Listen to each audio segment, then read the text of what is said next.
Downtown Anniston is ready to welcome thousands of guests this weekend.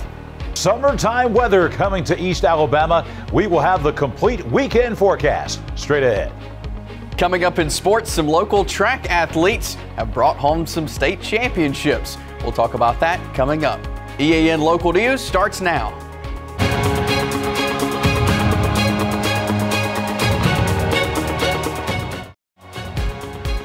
This segment of EAN Local News is brought to you by Watershed Manufacturing, metal buildings made right here in Calhoun County. Good evening, and thank you for watching East Alabama Now Local News for Friday, May 5th, 2023. I'm Katie Edwards. And I'm Mike Stedham. In less than 24 hours, Anniston expects to welcome as many as 10,000 people to two of its biggest events of the year. The Sunny King Criterium attracts fans of professional bicycle racing, and the Noble Street Festival, held in conjunction with those races, will provide plenty of other activities throughout the day. Let's start with a look at the day's schedule. First up at 9 in the morning are amateur bike races. Bring your own bikes and try out the course the professionals will take on later in the day. There will be a 1K foot race at 3:45 p.m. followed by some youth fun races sponsored by the YMCA at 4:35. The Noble Street Festival itself officially begins at 11 a.m. with activities planned up and down Anniston's main business area.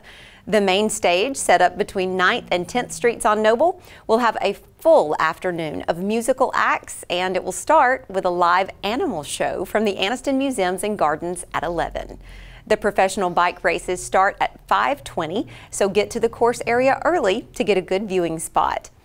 The Sunny King Criterium is a major event in the bicycle racing world with top prizes of $10,000 going to the winners of both the men's and the women's races. This year, the races are scheduled to end around 7 p.m., which is when the festival will be over as well. Most of Anniston's main business district will be closed off for the festival, and for the first time, alcoholic beverages will be available at participating restaurants in the area in special cups that will allow the patrons to carry those drinks throughout the festival area. In addition to those restaurants, food and beverages will be available at more than 24 food trucks that will be set up along Wilmer Avenue.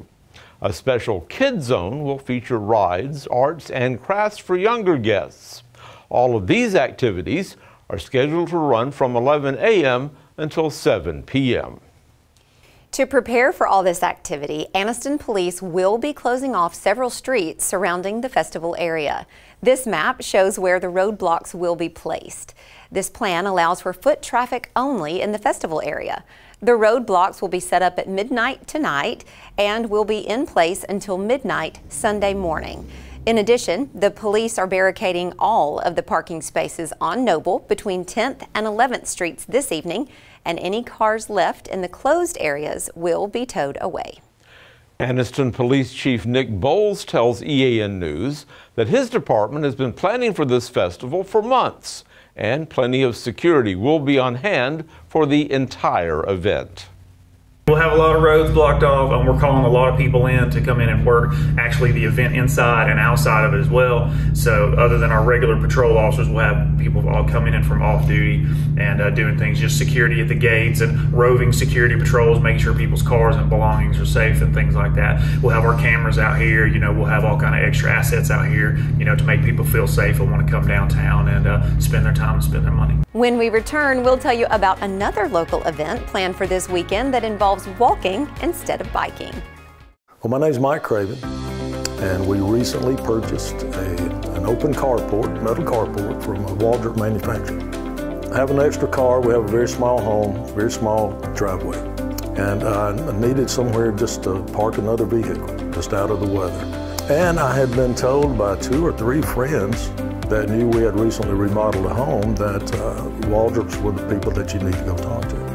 I was in that area one day and I thought, hey, I'll just stop in, and I did without calling, and greeted warmly, well taken care of. It was just, really the whole process was just good from day one. This segment of EAN Local News is brought to you by WM Grocery, located in Heflin, Wadowee, Roanoke, and in Piedmont. Feel like walking 100 miles? You don't even have to do it all at one time. The Choccolocco Creek Watershed has teamed up with the 100 Alabama Miles Challenge to encourage people to walk 100 miles inside the county served by the watershed. A kickoff event will be held tomorrow morning from 9 to 11 at Oxford Lake. Tomorrow is National Fitness Day, and the event will feature both a nutrition station to help people learn more about eating good foods and a health station with blood pressure, blood sugar, and weight checks. Christy Cochran, the program coordinator for Watershed, says they will have other incentives as well. The first individuals that show up to sign up for the challenge will actually receive a 100 Alabama Miles Challenge t-shirt. This is also in conjunction with our 100 Choccolocco Miles Challenge. And during the event, we will have health stations set up through our partners with Extension and also with the Oxford High Health Academy. And then at the end, we will do the challenge. We'll kick off walking a lap around the lake. And Cochran says the 100-mile challenge is open to anyone who wants to improve their health and take advantage of the area's natural beauty. With the 100 Choccolocco Miles Challenge, we actually have Choccolocco incentive that you can earn along the way as you hit certain places like 25 miles, 50 miles, 75 miles, and once you hit your 100 miles. So we are also encouraging people of all ages to sign up for our challenge as well as the 100 Alabama Miles Challenge. John Holder joins us now in the Weather Center. John, will we have nice weather for all these outdoor activities this weekend? And indeed, the weather should be really good for any outdoor activity this weekend. Just small rain chances, but warmer temperatures. That will be the big story. We'll have the complete forecast details coming up. Since 1993, WM Grocery has been a major part of our local community. WM offers the very best in fresh produce and an outstanding meat department. WM also has many local products not found anywhere else and fresh sushi every day. If you need an event catered, come see Mrs. K at any WM store. Curbside pickup is also available for your online grocery orders. Be sure to download the WM app for all the deals of the week and shopper rewards. Go check them out today at any of their locations. We take pride in our community and appreciate your business. A slow-moving warm front this morning brought some showers and clouds to East Alabama, and those showers and clouds were very slow to move out of our region today, and that left temperatures way below the average for this time of year. 64 for the high today. That's the best we could do, about 15 degrees below the average for this date, and that 64-degree temperature did not come until late this afternoon. That was after a morning low of 54. Because of all the clouds and showers, we just did not have very much movement as far as the temperatures go today. You see the record highs and the record lows, and the days continue to get longer. 5:50 the sunrise tomorrow morning after a sunset tonight at 7:29. We're going to take you to Munford now for our weather on your street. Showers will be diminishing down in Munford on Cedars Road. That's the road that runs right in front of Munford High School. 57 for the low tonight down in Munford. A pretty pleasant evening in northern Talladega County. Big day tomorrow on Noble Street in downtown Anniston. Of course, this is the annual Noble Street Festival. They've got the Criterium bike races going on. There is all kind of music and food and activities for the kids down in downtown Anniston. There will be an afternoon pop-up storm possible. That chance of rain on Noble Street is about 1 in 5. 80 degrees for the high coming up tomorrow. Now we want to take a look at next week. It will be the warmest week of 2023. We're going to take you to Highway 46 in Ranburne. Why? Because next week we've got graduation, yes, believe it or not, taking place at both Ranburne and Cleburne County High Schools. So we know it's an important forecast in Ranburne coming up on Monday for graduation. The warmest week next week of 2023. We're going to see high temperatures next week, especially in the middle of the week, the mid to high 80s. As we mentioned to you last night, we might even be dealing with a 90-degree temperature around Wednesday or Thursday of next week. So let's take a look at the 7-day forecast, and you'll see those temperatures about where we should be for May coming up the early part of the week. But as we get into the mid to latter part of the week, these will be temperatures that we normally don't see until mid to late June across East Alabama. 80 degrees for the high tomorrow, a 20% chance of a shower. Still a chance of a shower Sunday afternoon. That chance of rain only about 40%, but those high temperatures getting into the mid-80s. The best chance of rain coming up in the next several days actually will be on Monday of next week as a disturbance swings through, so we'll up the rain chances to about 60%. High still, though, in the 80s. And then as we get into Tuesday, Wednesday, and Thursday, mid to upper 80s. Right now, we're going to forecast about 88 for the high on both Wednesday and Thursday, about a 1 in 3 chance of a pop-up shower, just like summertime, have the sunshine coming out. With the heating of the day, those showers and thunderstorms even start popping, and then they'll fade away as the evening fades away across East Alabama. Believe it or not, we're not far away from hurricane season. As a matter of fact, this week in the United States, it has been Hurricane Preparedness Week. That will end tomorrow. Hurricane season officially begins on June 1. And here are some ways to stay protected during the storm, staying in your safe place, finding a way to get weather forecasts and updates, listening to your local officials, avoid travel. The big thing for us here in East Alabama, we need to keep in mind that impacts can be felt far from the coast. We've had a couple of times where we've had actual hurricanes here in East Alabama. We've had tropical storms here in East Alabama, still at tropical storm and hurricane strength by the time they reach us here in the eastern part of the state of Alabama. So keep in mind that hurricanes not only impact the Gulf Coast, but they can affect us even as far inland as Calhoun and Cleburne counties. Lots going on in the baseball world, including a huge victory for the Oxford Yellow Jackets in the state quarterfinals. Here's Chase Robinson with sports. Thanks, John. We previewed the Oxford Yellow Jackets baseball team a couple of nights ago as they prepare to take on Hartselle in the quarterfinals of the AHSAA playoffs. Well, last night they took the field and Oxford got the sweep. The Yellow Jackets took Game 1 4-1 behind the pitching of Hayes Harrison, who pitched a complete game, and they got a Game 2 5-3 win after a 6-inning rally of 4 runs. Oxford will advance to the semifinals for the first time since 2012 and will go on the road to face the winner of Gardendale and Coleman. That series is wrapping up this evening. Piedmont split on the opening day of their series. They got a win in Game 1, 7-6 over Gordo. And how about senior Sloan Smith? He hit a grand slam in Game 1. It was actually his first home run in his career. Gordo took Game 2, 1-0. Game 3 was scheduled for 2 o'clock this afternoon, has been pushed back to this evening because of rain.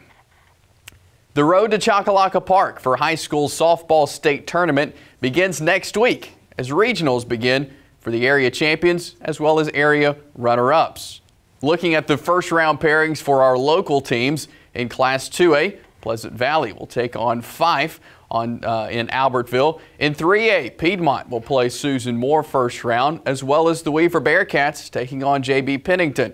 In Class 4A, White Plains will take on the Etowah Blue Devils, and Jacksonville will have Cherokee County. In Class 5A, Alexandria will have Sardis first round, and Oxford will take on Minor in Class 6A. All of these games are part of the East Regional that will take place at Sand Mountain Park in Albertville. The state track and field championships are happening this weekend in Coleman and Gulf Shores. The 1A to 3A are competing in Coleman, and we have several local athletes who have already been named state champs. In 1A boys, Brady Whitworth of Faith Christian won the state champion for the 400 meter. Also on the girls side of 1A, Estella Cannell of Donahoe finished first in the girls high jump. In Class 3A, Jordan Crook of Ohatchee was first in the girls high jump. Congratulations to these state champions, and more will be on the line this weekend. The Class 4A to 6A meet was postponed today in Gulf Shores due to weather. We reported to you yesterday that the University of Alabama fired head baseball coach Brad Bohannon. Last night also was the start of a 3-game conference series with the number 5 team in the country, the Vanderbilt Commodores.